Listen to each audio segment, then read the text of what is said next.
Hello, this is the RPG Crawler with another Indie Game Friday, the show where each week I take a look at an independent role-playing game. This week we're delving into the realm of the free and looking at Indeep, a title available on itch.io on a name-your-own-price basis. Developed by Bernhard Potuzak, with art, music, and other assets by other individuals, Indeep is a first-person dungeon crawler. Now, ordinarily I like to take a look at games that are more polished, and either have had a commercial release, or at the very least are a free release that's ready for prime time. But every so often it's good to scour through for something like Indeep, that does require a bit more work, whether to find something different to fill the time, or to get a sense for what can be done with even a very low-end developer. Now, Indeep does have a story, but it's just a single-screen text blurb that gets you into the game directly, and for a dungeon crawler, that's okay. Gameplay is very basic. There's three main areas of gameplay. First is the inn/town screen, a basic menu that allows you to purchase and sell equipment, expendable items, spells, to rest for the night, and to adjust your equipped items and review statistics. During play, more equipment and spells get unlocked as you explore more of the dungeon, allowing for a gradual acquisition of upgrades, but not allowing for purchases of things that are too far ahead of where they are appropriate. When you finish gearing up, you can enter the dungeon. You can only get the one character, who starts with a balanced, unspecialized array of only 4 ability scores and 4 derived scores. With this lone character, you explore a subterranean dungeon one step at a time. The view is similar to just about every other game in this genre.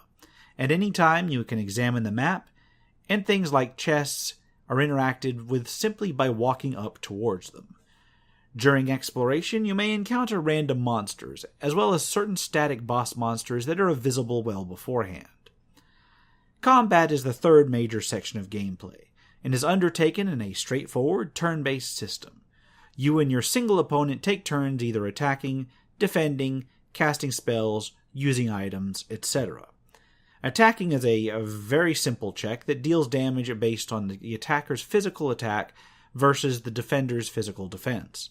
Casting is very similar, except with various spells and various magical effects, using the magical attack and defense where appropriate. Defending raises all of your defenses, but forgoes all of attacks. Now, why would you want to defend rather than attack in such a system? Well, spellcasting monsters tend to spam their very best spell until they run out of magic, so it's often very effective to just defend through them and let them run out of magic before counterattacking or healing yourself up. There's a little strategy in these fights, but honestly not much. Each fight gives some experience, and when you get enough experience, you level up. Leveling up boosts hit points and magic, as well as allowing you to assign one ability score point into one of the 4 main ability scores. In this way, you can gradually specialize into a caster or a fighter. Graphically, the game is decent, but could use a bit of polish. Most of the assets seem to be taken from other sources, but they're meshed together relatively well, so I'll give kudos on that. Likewise, the sound is taken from other various sources, but it is selected to fit in well, and they did a good job of that. I honestly can't complain too much. It is amateur, but that's what we are looking at here. The art selection is a lot less jarring than some have been. The game is apparently also available on Android, and there's some very obvious mobile-esque elements to the UI. There's a few rough edges on the code, but nothing really jumped out as a game-breaking bug, unless you count the maps. Now, there are supposedly 10 floors, and I ran into some issues where one floor's map was almost identical to the one above it, and then the next one put me in a single room with no way to escape. I don't know whether these are map issues or whether there was another exit that I didn't see, because I honestly did not thoroughly explore every floor. Map issues aside, the overall game is a fairly decent little single-player dungeon crawl, for what it is. Indeep is not going to win any points for originality or complexity. But as I said, for what it is worth looking at, maybe. If not for long-term play, then at least as maybe a temporary time killer, but more importantly, a bare minimum dungeon crawler that has all of the necessary play elements, if you are into developing or something. This can be studied by someone who is either new to game development or is looking for a lowest common denominator example to take some cues from. So with these things in mind, do I recommend it? It's not terrible. As I said, it's an average dungeon crawler at best. It needs far more polish and some better planning on the level design.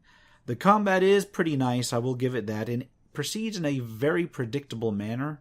The look is cohesive, the difficulty curve is thus far well done, but honestly, even at free, there are better uses of your time than this one. Alas, for a player, I have to pronounce this one mediocre at best. However, as I just said, for an amateur or new designer, it is worth taking a look at, just as a decent example of the bare minimum you need for a dungeon crawler. And I will leave it at that. This has been the RPG Crawler with Indie Game Friday. If you like what you've seen, remember to leave a like, comment if you've got feedback, and subscribe for more RPG content, both tabletop and computer. If you wish to help support this channel, please check out my Patreon at patreon.com/rpgcrawler or through the links in the description below. Until next time, take care and goodbye.